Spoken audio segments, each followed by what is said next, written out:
योगश्चित्त वृत्ति निरोध है।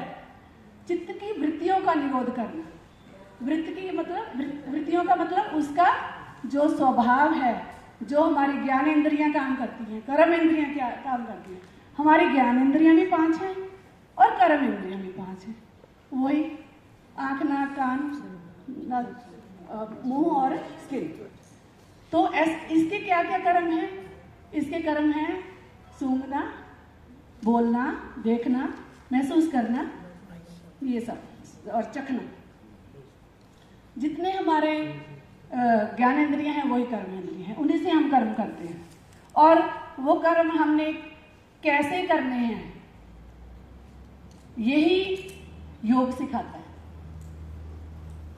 उस तरफ कैसे जाना है और उस अवस्था को कैसे प्राप्त करना है कि जिससे जन कल्याण हो। जन कल्याण की भावना भी आजकल खत्म होती जा रही है, बिल्कुल। क्योंकि हम सोचते हैं अपना भला हो जाए बस बहुत है, किसी का हमें क्या लेना।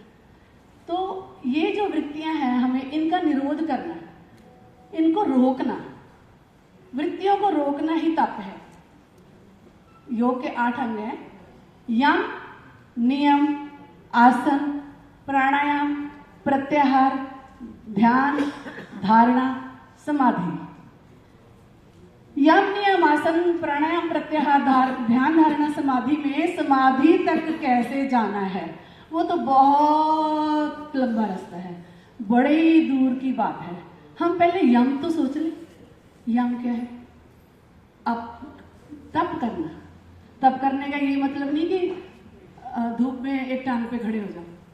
तप करने का मतलब है कि जो आपका मन चाहता है उसको सामने देखते हुए भी उसको रोकना, उसको हटाना।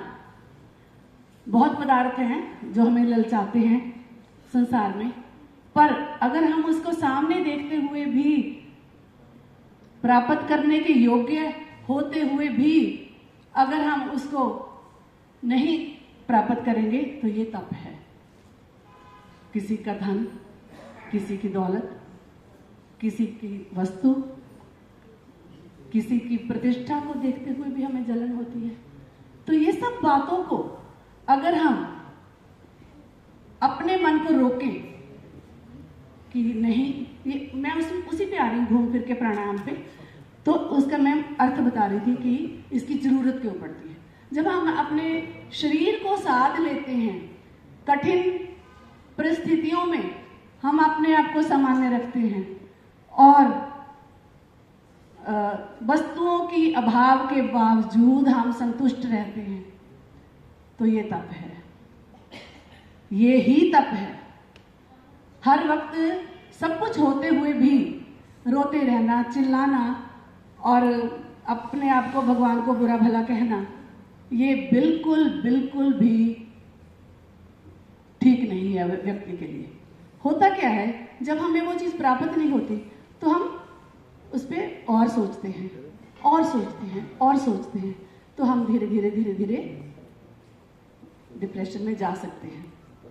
ओवर थिंकिंग हमें डिप्रेशन की ओर ले जाती है। तो मैं ये कह रही थी कि सबसे पहला हमारा काम है स्वास्थ्य को ठीक रखना। स्वास्थ्य, अब आ जाइए योग। ये जो हमारा शरीर है, योग क्या है? योग के दो बातें हैं।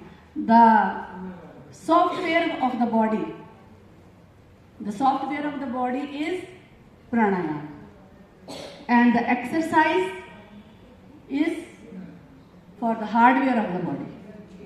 Exercise is for the hardware of the body and pranayam is for the software of the body. आपने कंप्यूटर देखा है, आप बाहर से उसको सब जानते हैं, माउस है, ये है, वो है, उसके अंदर कहाँ कहाँ क्या चिप है, कौन सा टांका है, क्या है, वो सब कुछ थोड़ा सा भी खराब हुआ तो आपका सारा सिस्टम खत्म।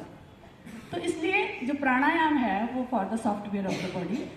ये जो मैंने बताया था, यम, मैं सिर्फ बाहर से टच कर रही हूँ एक एक पॉइंट को। यम, नियम, आसन, प्राणायाम, प्रत्याहार, धारणा, ध्यान, समाधि।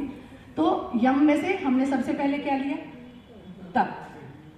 तप के बीच में आ जाता शौच। शौच का मतलब ये नहीं है कि भाई बाहर से शरीर का शौच। शौच मतलब मन का साफ होना।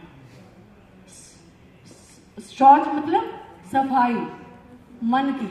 ईर्ष्या, द्वेष, वैर, विरोध, काम, क्रोध, लोभ, मोह, अहंकार से दूर होना, दिस इज शौच। और उसके बाद क्या आता है? यम के हमने तप कर लिया, शरीर को साध लिया, अपने वृत्तियों को कंट्रोल कर लिया, जो कुछ हम चाहते हैं नहीं मिलता, कोई बात नहीं, उसकी इच्छा है। जो जब अपने मन की हो तो अच्छा, जब अपने मन की ना हो तो उससे भी अच्छा, तो अच्छा नहीं तो उससे भी अच्छा। अगर ये बात हमारे मन में आ जाए तो हमारा मानसिक स्वास्थ्य ठीक रह सकता है। आज हमें कोई चीज प्राप्त नहीं होती तो इसमें हमारी नहीं, उसकी कोई मर्जी है, उसकी कोई मर्जी है, इसलिए वो हमें चीज वो प्राप्त नहीं हो रही। अगर ये बात आ जाए तो हम कभी भी दुखी नहीं हो सकते। जब मन की हो तो अच्छा, जब मन की ना हो तो उससे भी अच्छा।